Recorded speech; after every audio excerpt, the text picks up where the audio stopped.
শেরপুরের ৩.৫ আনির জমিদার বাড়ি এবং রংমহল। শেরপুরের ৩.৫ আনি জমিদার বাড়িটি তেমন বিখ্যাত নয়, হয়তো এর নামই শোনেননি আপনি, কিন্তু চমৎকার এই জমিদার বাড়িতে একবার গেলে যেন মনটাই পড়ে থাকবে সেখানে। নিরিবিলি শান্ত পরিবেশ, পর্যটকদের তেমন ভিড় নেই, দিনে গিয়েও ফিরে আসা যায় একই দিনে।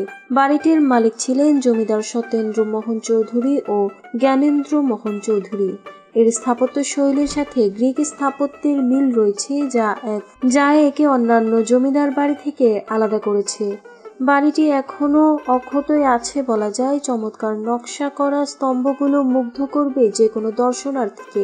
জমিদার বাড়ির ঠিক দক্ষিণ পূর্ব কোণে অবস্থিত রংমহল। চমৎকার বাড়িটি দেখলে বোঝা যায় জমিদার কেমন সংস্কৃতি প্রিয় ছিলেন। নাচ গান সহ অন্যান্য সকল সাংস্কৃতিক অনুষ্ঠান এখানেই হতো।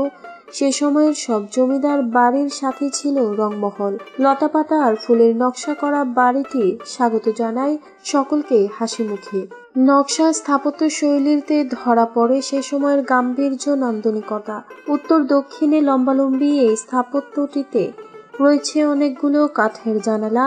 এছাড়াও ছাদের নিচের অংশে কাচের ভেন্টিলেশন ব্যবস্থা করা হয়েছে, যা থেকে পর্যাপ্ত পরিমাণ আলো ও বাতাস প্রবেশ করতে পারে।